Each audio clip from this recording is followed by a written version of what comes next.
Welcome to Wildfires in the Wildland Urban Interface, Recent Learnings and Best Practices. We're here because communities at the Wildland Urban Interface are dealing with more frequent and more intense seasons with enormous costs for people, infrastructure, and the environment. Today, we'll be joined by an all-star team of experts to explore what's changing in tactics and incident management. In the Wildland Urban Interface, or WUI, and what's working on the ground to protect communities. Our host is Wildfire Innovations Inc., developers of the RainStream mobile tower system, which creates large area protective mist fields to cool the air, reduce amber transport, and support wildfire suppression around communities and critical infrastructure. I'd like to introduce the founder of Wildfire Innovations, Don Hollett. Hello, everyone. Thank you for joining. On behalf of my RainStream wildfire team, I'd like to extend a sincere thank you to our panelists and moderators for sharing their time, expertise, and insightful perspectives during today's webinar. As a child, I was evacuated from approaching wildfires twice. These memories motivated me to come up with RainStream. It is our hope that sharing your experiences and knowledge will help all communities in their journey towards wildfire resilience.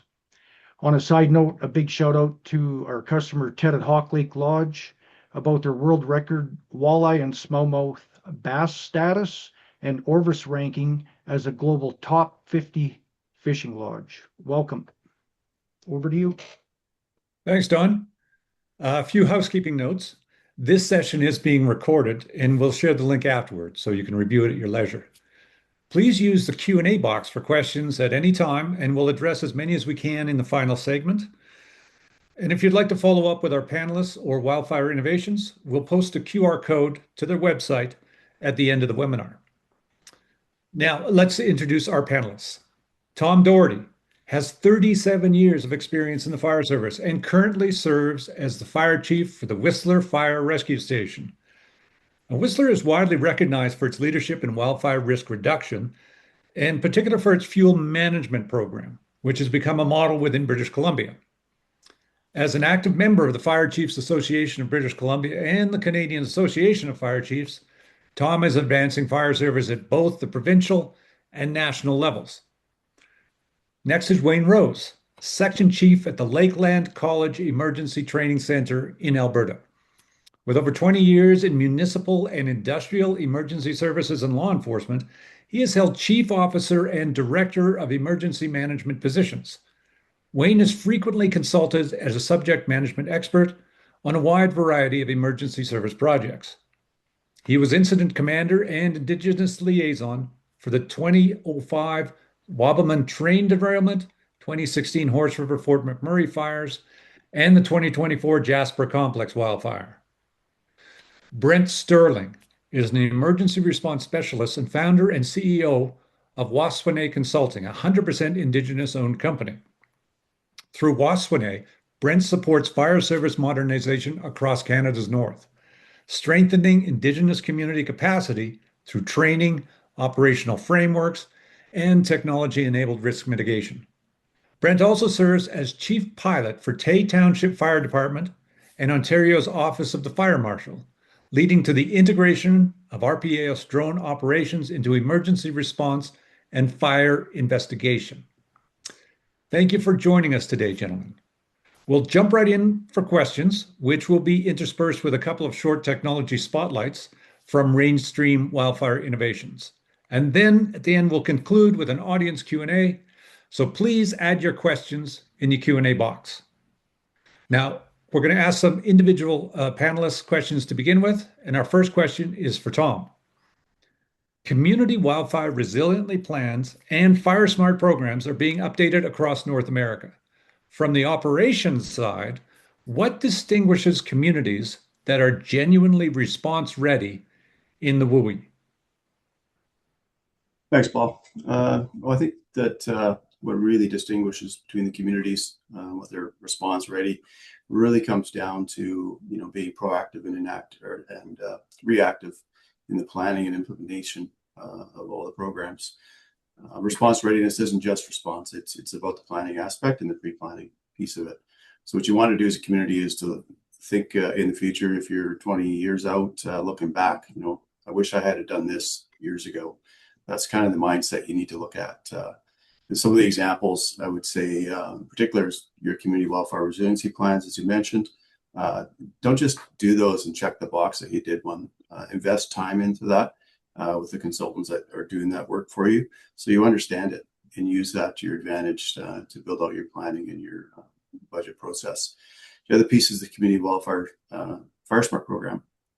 Obviously, there's some recent news in BC with some restrictions on the funding for that's going to be problematic for some communities. But again, having a really robust fire smart program, one that you're doing the critical infrastructure assessments, you're doing the home assessments, but you're also making sure that the homeowners are doing the work.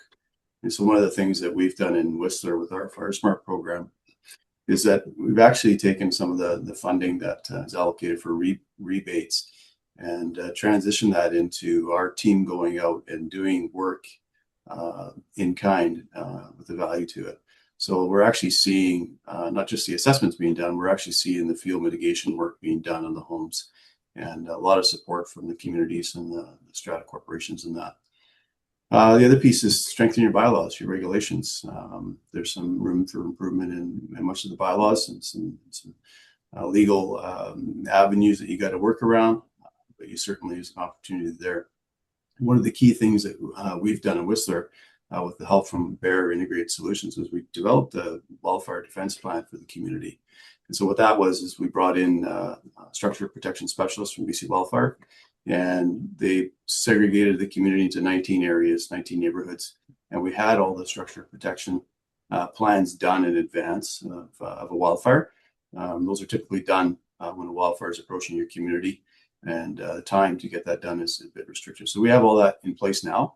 We have tactical sheets and maps for each neighborhood that lists out what resources would be required if it's threatened by wildfire, our tactics, what we would utilize through that process. The maps show all of our response routes, our water source locations, our critical infrastructure locations, and safe zones for our responders as well. So a significant change in how we've planned for wildfire here in Whistler. The other piece I would say is related to training. So making sure that you keeping up with the training and doing the cross training. So we've really got a good relationship here with our local First Nations, Whistler Blackcomb Vale Resorts, who have a significant number of resources on the mountain, both in the wintertime and in the summer. So we've been working with them and making sure that their staff are trained up in basic wildfire training, as they're an added resource for us. In addition, we're also training other municipal staff, so the folks that are out in the community on a day-to-day basis in the roads department, the parks department, we're providing them with the basic wildfire training as well, so that in need, we've got those resources available. And of course, you mentioned the fuel management program. We've got a fairly robust fuel management program here. Funding coming through the DMAF grant funding program. Significant projects taking place throughout the Whistler corridor here on some large projects in fuel mitigation.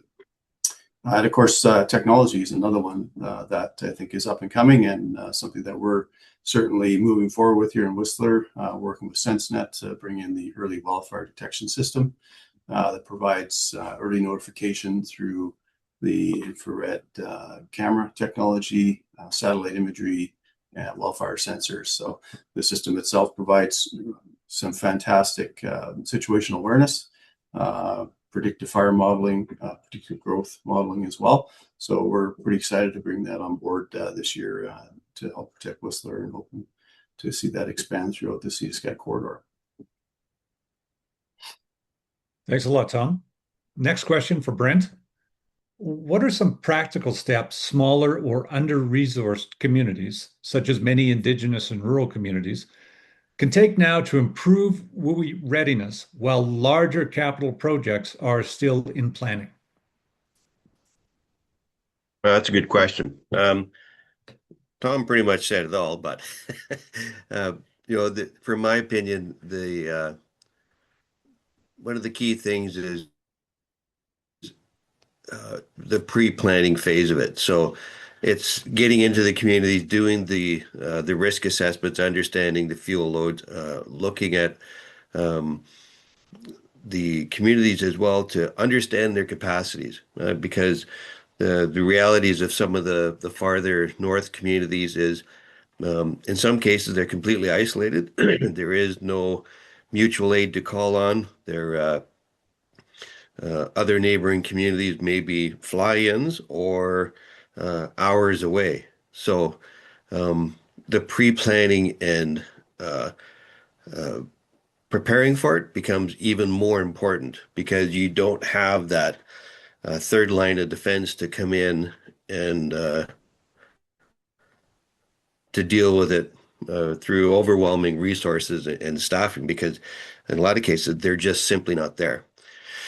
Uh, the other thing I suggest to communities is as they're going through this planning process, that is identify as many issues and challenges as possible and make as many decisions as humanly possible in advance of the emergency. Obviously, an emergency never survives contact. Like the planning never survives contact with the emergency. You can lay out the best plans, but there's always something new and exciting to challenge the incident commanders.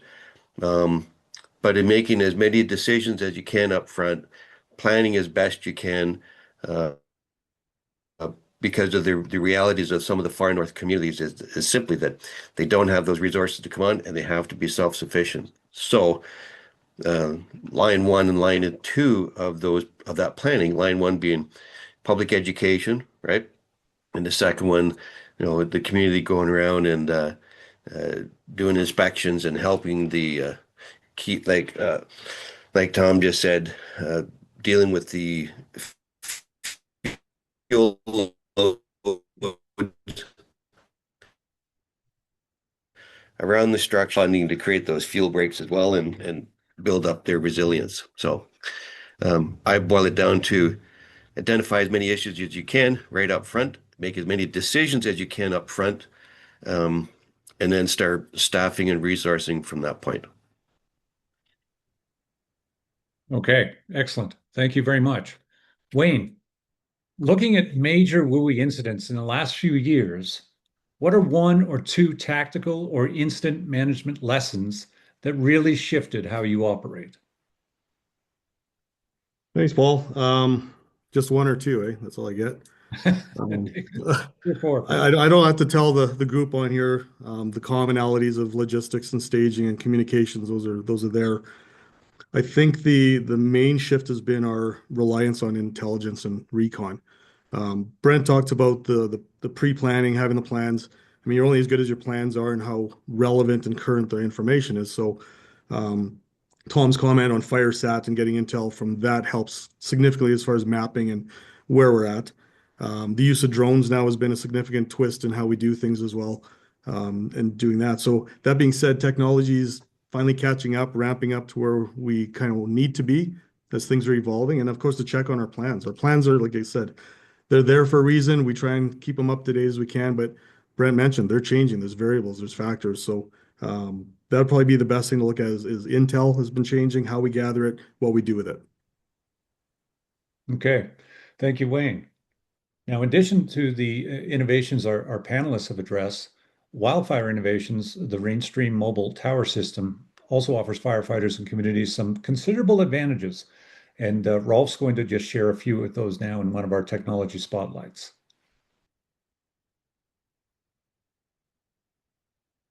What can you do to defend your community from devastating wildfires like Jasper? Make it rain. Introducing the mobile RainStream Tower, giving you the power to create rain when and where you need it, in minutes.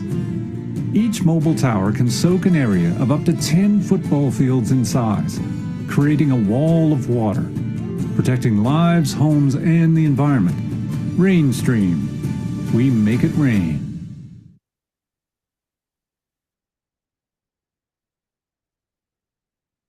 Thanks very much, Paul. My name is Rolf Wenzel. I'm CEO of Wildfire Innovations. Just give you a little background on the company and some history.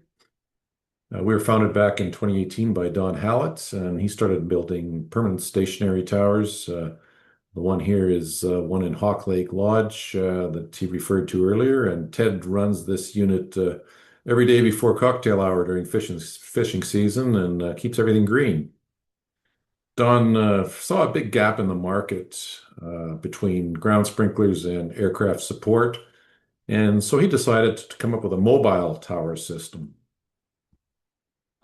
We did a study of the last 7 major wildfires in Western Canada that impinged on urban areas, and we found they burn at about $1.3 million a minute, or $5 to $8 million per hectare.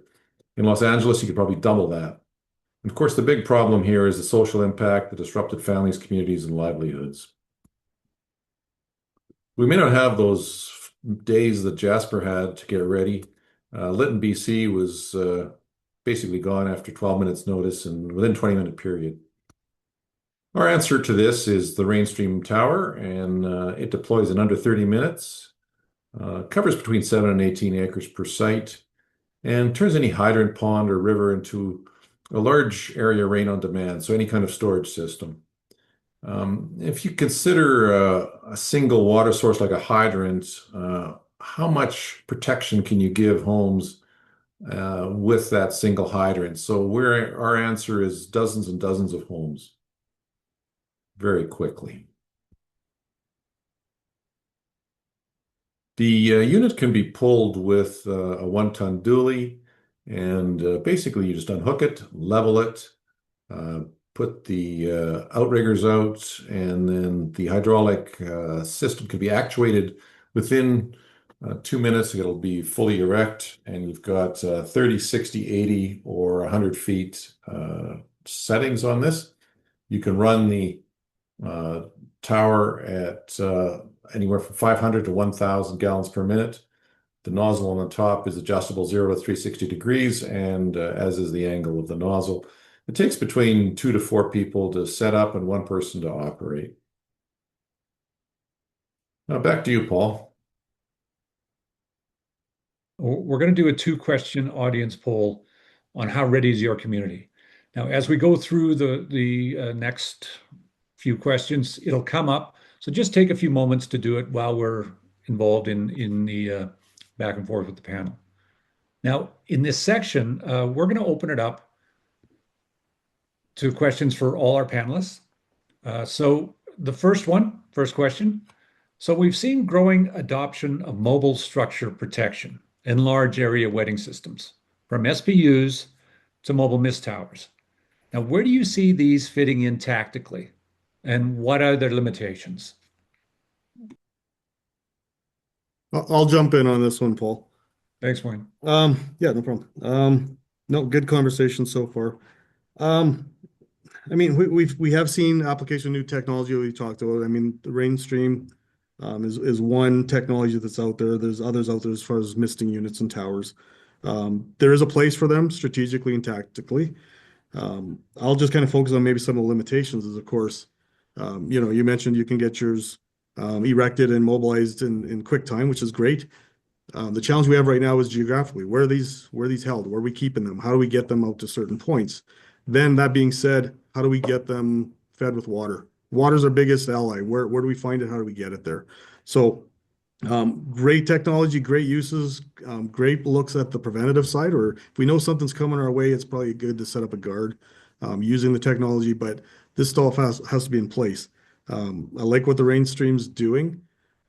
I know the push has been kind of using responders to get this thing set up and get that going. I have a different thought on that. I'd rather say, I'd rather have our frontline emergency responders on the front line and use elements like our public works to actually get this set up. And they're the ones that are, they understand the water systems and the hydraulics. So that's my contribution. Thanks, Wayne. Yeah, to that, the obvious one is water supply. The availability of water supply for some of these technologies is key. Access and egress into some of the areas that you might want to set up in. And of course, the time to set up is a challenge as well. So all the more importance of doing that pre-planning in advance. Know where your water supplies are, know your access egress routes. Are those routes actually viable to get into to protect, critical infrastructure? There's technology available that can assess road conditions for you as well. So those are the key ones for me: water, access egress, and time to set up. Thank you. Yeah, I think the other 2 gentlemen already nailed it, but Um, Another area where I see this technology really supporting is with the other technologies that are out there, whether it's camera systems, they can see out 20 miles and you get that through satellites, you get that early detection. Um, One of the, I would suggest, potential benefits for it is if you have systems like this that are available to communities, um, in the advance of the fire actually rolling in, if you had, say, 5 towers between 5 communities, those communities that aren't being threatened or potentially impacted by fires could set up mutual aid agreements. So as the fire threat starts to increase, you could move resources in to protect. And, really, if it deployed right, you could set up those systems to protect the entire community. So the other piece of it, I work with a lot of communities where if there are roads, there's one way in and one way out. The other key feature is access to egress out of the communities. You don't want to see a community completely cut off from being able to evacuate, right? So um, I see this being a new tool in the toolbox. So with early detection, be it satellites or cameras or drones, or there's lots of other systems out there that this resource, when combined with those, I mean, it could make a pretty compelling solution for a lot of communities, particularly if the communities work collaboratively together and start sharing that intelligence as well as resources. So that's my thought. Thank you, Brent. Next question. Alberta's WUI guidelines and other provincial frameworks aim to improve integration between municipalities, wildland agencies, and private resources. What are the biggest coordination challenges you still see on a multi-agency WUI incident? I'll start there, Paul. I think the biggest one is communications. I don't know if there's anybody on this call that could say communications isn't one of the biggest challenges. So I think that's something that you develop those relationships early, whether it's with your wildfire service in your province, and continue to communicate on a regular basis. Because when things hit the fan in that first operational period, that's one of the core themes is communication breakdown. Yeah, I'll tag on top of that, Tom. You stole my thunder on that one. Thank you. The next one would be logistics, but I already touched on that. The last time I spoke was the fact that geographically, I mean, we're huge. Our coast to coast, east to west, we can't grab enough equipment soon enough and where we need it at certain points. So logistics is still one of the challenges we have of getting it. I mean, Alberta's been doing a great job with the guidelines and the framework and getting stuff together as far as resources, equipment, but it still comes down to deployment. How do we get it there? What do we need? What do we do when we have it there? And then that domino effect of accommodations, food units, medical units, everything has to fall in place as well. So that whole logistics piece is probably always going to be a challenge, but I think they're on the right track for sure. Thanks, Wayne. Yeah, I'll add my 2 cents too. Tom hit it right. Every single emergency that any one of us has ever gone to, when you're doing your post-ins or PIR, you just automatically issue everyone's communications. It's if there anything can ruin your plans is communications over anything else. So with that said, I think communities, particularly at the regional level, where they're a little bit smaller, a little bit easier to coordinate efforts and or resources, looking at common operating procedures, be it virtual emergency operations centers or sister cities where municipalities or communities can support each other that may they're far enough away that they're not actually impacted by the emergency, but they're close enough that they can still bring in be it resources as far as logistics and finance and operations, or even incident commanders inside the EOC. That's one of the things I promote when I'm working with communities is that sistering of communities, as well as I work with strategic partners like H2 Safety. They have virtual emergency operations centers where they could bring in expertise. If I was helping a community deal with an emergency, I could reach out to experts like Tom and Don potentially, who may be on the other side of the country, who have operational experience that you could potentially bring these experts into your operations center to give you that resource that normally people wouldn't have access to. So I just wanted to expand a bit on the communication part because it is so important, right? Um, so in conclusion, it's communications as well as much as you can, trying to develop common operating procedures and platforms to work effectively together. Thanks, Brent. I think that leads well into the next question then. If you could change one thing about how we train for WUI incidents, whether for municipal firefighters, wildland crews, or local leaders, what would it be? Yeah, happy to start there. Well, I think one of the key things is trying to remove the barriers. There's a lot of barriers. Fire service is classic in working in a silo and in their own sandbox. But I think there's opportunity out there if we can get past some of that. The analogy of that's our work, and kind of look at what's available. So we talked a little bit about in Whistler how we got other stakeholders trained and working alongside them. One of the key things, an available resource for us that I think is often overlooked, is our FireSmart program, our FireSmart team. Very high skilled training. They're field mitigation specialists, they're danger tree assessors. They bring a lot to the table. So one of the things that we're considering is utilizing them in part of our response model. So if we're actively working on a wildfire or even a structure fire for that matter in a higher extreme danger rating, is utilize the FireSmart team to do spot checks, look for spot fires, or come out and help with some field mitigation during that event. So that's, I think for me, a key thing is look past those barriers and try to work around that and look at the opportunities that are right in front of us. Thanks, Tom. I'll jump in next and just to kind of emphasize what Tom just mentioned. I'm working with one First Nation community who had a wildland fire approaching their community. So the chief and council made the decision to send out their wildland firefighters who are trained and certified. And when they showed up, I'm not going to tell where it is, but the agency in charge looked at them and said, what the heck are you doing here?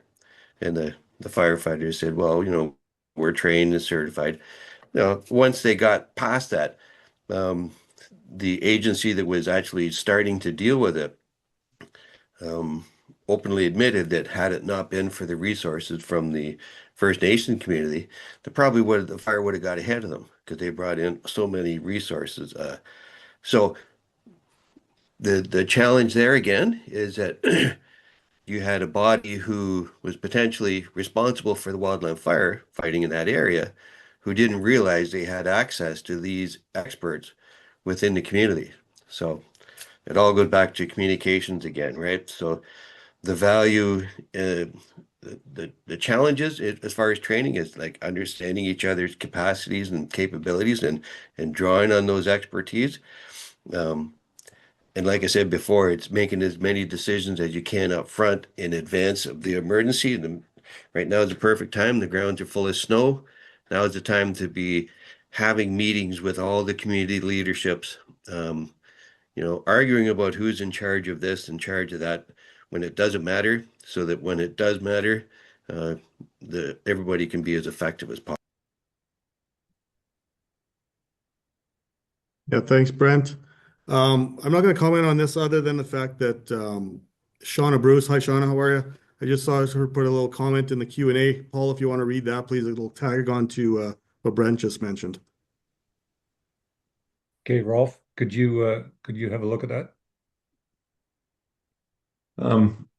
Yeah, this is communication challenges are highlighted in every AAR. We need to communicate up and down and out to ensure coordinated information sharing and consistent messaging. Thanks for highlighting this. Good. Thank you, Wayne. Anything else on that question? Okay. Next question. These are all, well, very interesting how they're growing here and where they're going. Now, where do you see the biggest gaps or opportunities for innovation in WUI tactics, whether that's equipment like mobile towers and SBUs, decision support tools, new operational concepts, or better ways to communicate? We'll start there, Paul. I think one of the big gaps, obviously, is with the change in technology that's occurring so rapidly. I think there's a huge opportunity there, and it's a current gap. There's a lot of stuff out there that's coming at us from all different directions. So, important to do your research. But I think the technology advancements that are coming to the forefront to assist us. We talked a little bit about the detection system. We talked about the RainStream system. I think we need to pay attention to these and make sure that we're utilizing all the tools that are being made available to us in the future. Thanks, Tom. Yeah, I'll add to that part, Tom. Thanks. It goes back again to limitations. I mean, technology is only as good as it is, but there are limitations. Big advocate for drones, but if we get wind events like we've been seeing in recent years, we can't fly them. They don't work. We want to do water sprays. Again, wind is going to be a factor. We get severe wind events. Again, it's going to be a factor. So knowing that there are limitations is probably key to that. How do we adjust and kind of align our course to that will depend on that technology. So yes, all about technology. But again, there are limitations based on they can only do so much. We can't rely on them 100%. But they are a good tool to have. So I'll add that on. Thank you. Thanks, Wayne.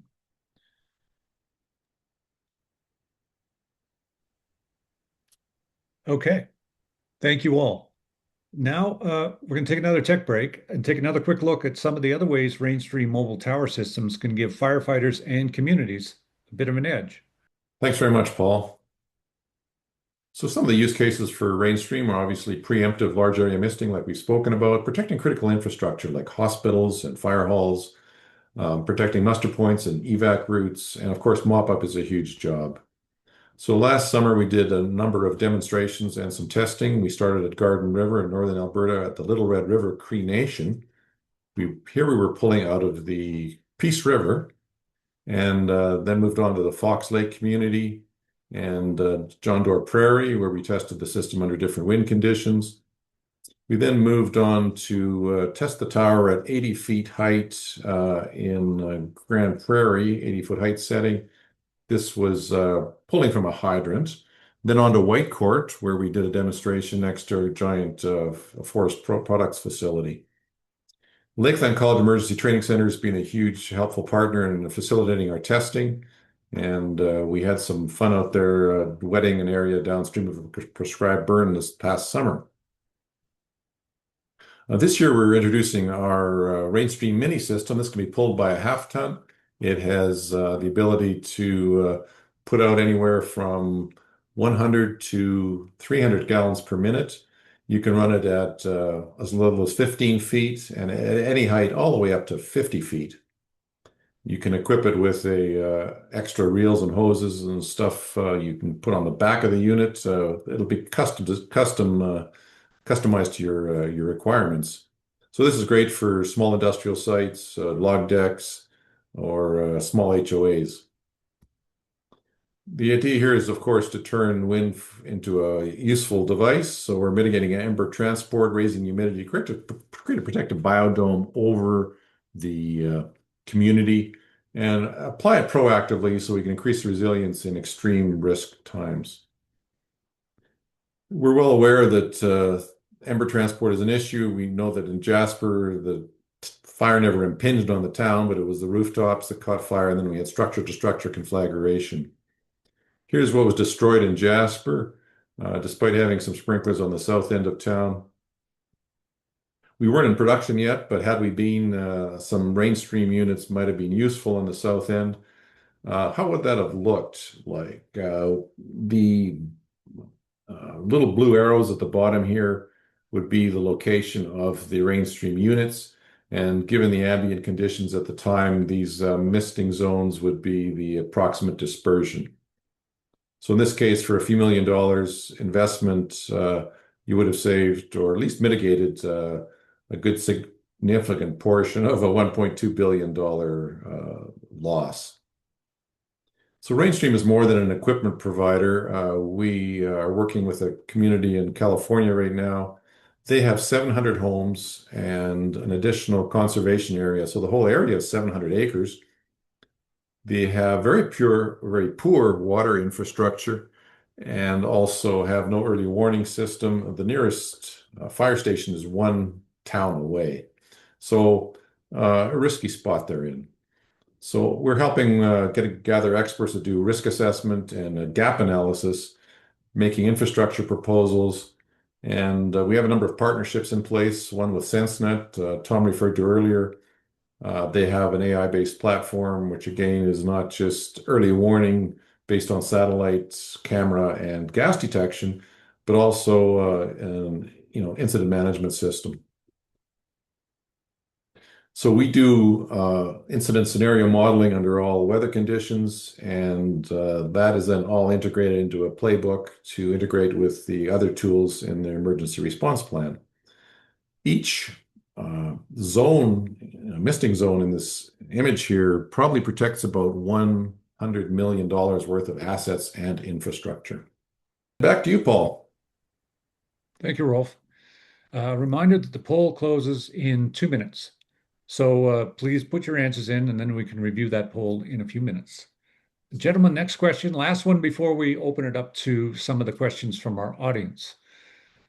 Technology is moving fast. Remote sensing, fire behavior prediction, microclimate modeling, drones, satellites, and so on. Now, which tools are actually making it onto your incident management playbooks, and what's still on your wish lists? Yeah, I'll go first here, I guess. Yeah, so for Whistler, obviously one of the key tools that I mentioned already is the SenseNet early wildfire detection system. So the system uses the AI infrared camera system, satellite, and wildfire sensors.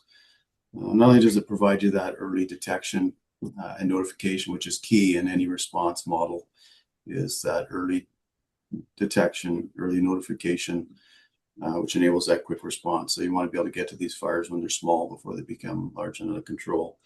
The other advantage to the system is the situational awareness that it provides. So you've got real-time access to the camera footage, which is phenomenal. And that provides some benefits, even if you decide to put that into your EOC operations. They have situational awareness of what's going on at the scene as it's occurring. And that could free up some time with your site incident command, not having to continually update the EOC on a regular basis. So, and also the advancements in that technology, and we talked about satellite imagery.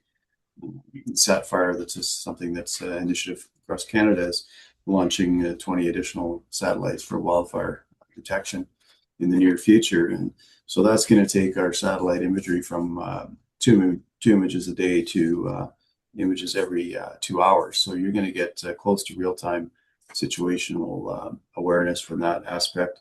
The SenseNet system provides, fire growth modeling, growth predictions, which again is key in making those operational decisions on whether you're going to do an evacuation alert or an order in a particular area. So it's incredible to see what technology is doing, and I think that that's just one tool that we're focusing on as a priority for Whistler. Thanks, Tom.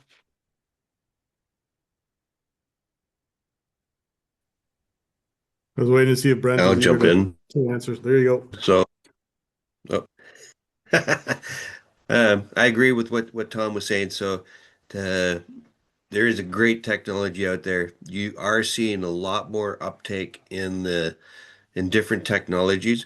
As far as what is still on the wish list, so to speak, or is those larger, more capital investments for resources. That's why my comment would be for the smaller, more rural communities where they don't have a huge tax base to work with, and or may be less than completely successful trying to obtain funding through the government or other avenues. Um, don't underestimate my advice is don't underestimate the value of mutual aid agreements. The strength in those are impressive if if you're a community that has access to like a relatively quick response within other jurisdictions, and you can start centralizing and buying a the sprinkler system that was presented here today, or if the communities can't afford them individually, look at doing some joint procurement, setting them up in a central spot, sharing the cost for training, maintenance, and upkeep, and then with the marriage of that technology and the early detection and the command and control, you can start moving those resources around and helping each other out as well as making it a little bit more cost effective. So um, the technology is getting better, it's getting more efficient, it's getting cheaper. So yeah, if I think the biggest tech challenges a lot of communities face is simple resources, be it physical resources or financial resources to deal with it. So my advice is work with your other communities that you have access to and come up with those innovative solutions. Thanks, Brent. Yeah, I guess I'll add a couple things on there. I guess the other part was you talk about fire behavior prediction. I mean, it's only as good as the knowledge we have or the intel we have. So that's one that still needs some work, I guess. But I mean, it's going to be ongoing. Things change. On my wish list would probably be drones with a payload. So if I was hot spotting, then I could actually have water or something on the drones I can actually take in an area. Again, limitations where they get the water. Can they fly in the area? Is there wind? Is there trees in this way? But just something to look at least for hot spotting instead of going into a dangerous situation. But yeah, I mean, the technology is catching up fast. It's getting there. A lot of it has to do with the pre-planning. So if the tactics are there and say, you know what, we're in an area, we're in a boreal region where we're susceptible to high winds, severe winds, and dry climates, then maybe it's another chance to look at the ERPs and the EMPs. That's first and foremost. Take a look at them. Thank you, Wayne. Now, before we go to some questions from our audience, Rolf, would you like to have a quick look at some of those poll results? Sure. In terms of community readiness, we had 5% very strong, 64% some strengths, some gaps, 17% with significant gaps, and 14% weren't sure. So obviously, there's still some work to do. Thank you, Rolf. Could you lead us off with a couple of questions or a question from the audience, please, for all the participants? Yeah, sure. Let me just see here. I've got some in the chat. Yeah, we have one question. What does maintenance program look like for RainStream? Will the buyer of the RainStream be in charge of that? Will a technician come annually to service it? And how much does all that cost? The answer there is there's a program. Yeah, it's an annual program where you come in the spring and depending on your fire season, of course, make sure everything's in charge. But it's a standard regular maintenance program. And if helicopters have a lift issue in hot, thin air, I would think drones would be the same. And what is their payload for water on each trip? Brent, you want to start with that one?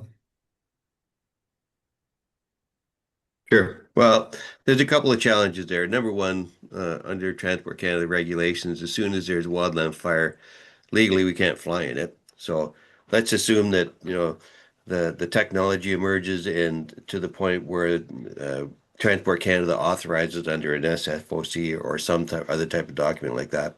The drones are getting bigger, like significantly bigger. I've seen drones at a trade show that could lift 200 pounds of water. That's not a ton, but you take that technology and you now, instead of buying one drone, say you have 100 of them where they can fly in a circuit. The technology would be that it could pick up the water and you'd have a 100 of them or 50 of them that it would attack the fire front and progressively bomb the active fire front of the fire. Um, so while there are challenges in there, they are not insurmountable. The drones are getting bigger. Transport Canada just last year announced the changes in regulations for beyond visual line of sight. So the first time Transport Canada regs are actually in advance of the technology. For years, it was the other way around. Um, but with that legislation out, even an advanced pilot with that legislation, the advanced pilot can fly a drone up to 250 kilos.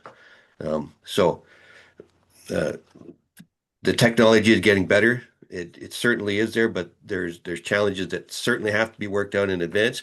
And if anyone is looking at that, I would strongly suggest that you uh, involve Transport Canada as well as whether it's the Ministry of Natural Resources or other provincial jurisdictions to the party, because they're certainly going to have something to say about it. Yeah, I'll tag something on there too, Brent. Thank you. In talking with drones too, I mean, we're not limiting our discussion to UAVs. We're also looking at robotics. So whether it's a land robotic or something on treads or something else going in, that's where we're talking about drones and those unmanned vehicles. So those can definitely get in. Doesn't matter about the wind. They do have a payload. They can take hoses in. That is also being explored. So that's definitely on my wish list in that capacity. So just add on. Thanks, Wayne.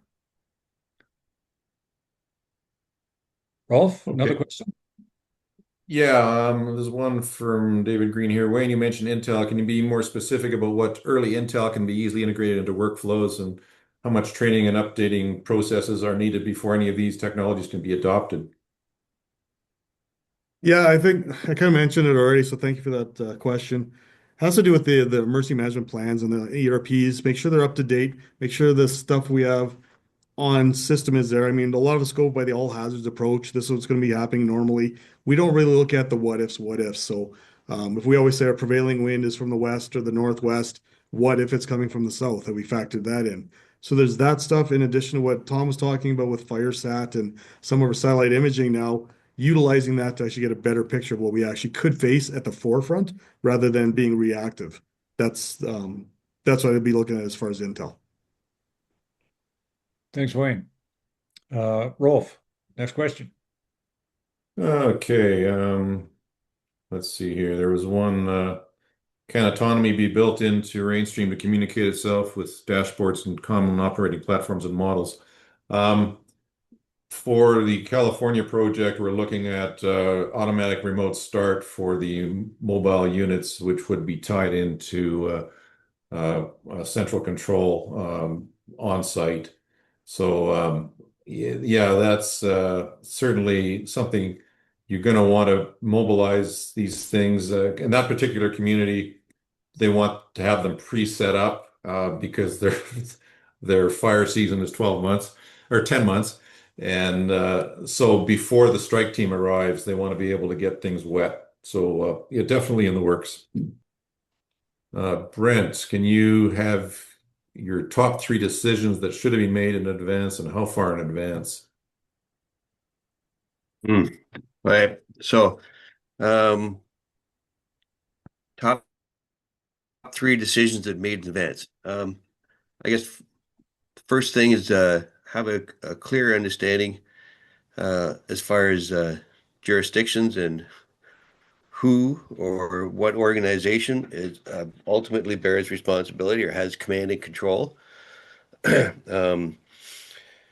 So I think that's one of the certainly in the top 3. Understand who's going to run the emergency, understand who's going to resource it, understand who's going to pay for it, right?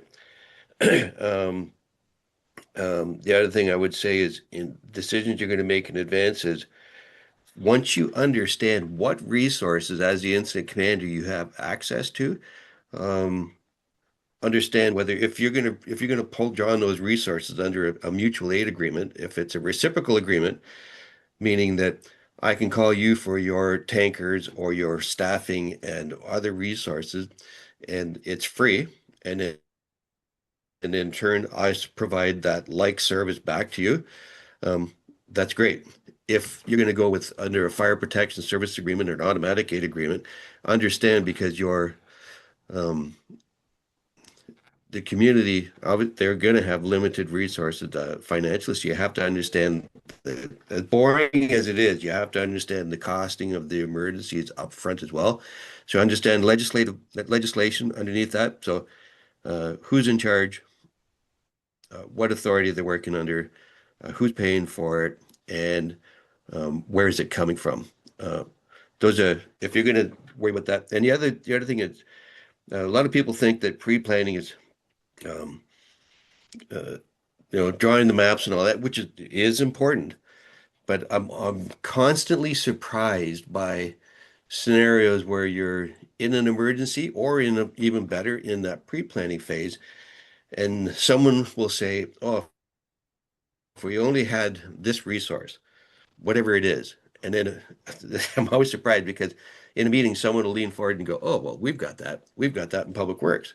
Right? So the value in the pre-planning is understanding who's who in the community, in the surrounding community, and you need to look beyond just you know the department heads like the fire chief and the police chief and the EMS chief. You also need to look at stuff like who are your industry leaders in the community. Who are those other experts in the community that can bring vital resources to your emergency response? So, station is you're going to make up front is understand who you have around you, be it municipal or private industry or whatever, what resources, and get those agreements up front. Thank you, Brent. That was a good question and very useful answer. So we're now at 12:57. I think on that note, we'll have to bring this exploration of innovation to a close today. So on behalf of Dawn and the Wildfire Innovation Team, many thanks to all our attendees for joining us. We had over 160, great turnout, and especially appreciation to our three experts for providing all their insights into the innovative new ways we can tackle the wildfire challenges we're all facing. Finally, please take a moment to fill out the short questionnaire on today's webinar and how we can improve for future webinars. Once again, thank you all for joining us today. Thank you to our experts. I find it very useful. And remember, you can review this video, as you can see in the comments. And good luck out there, everybody, this year. Thank you.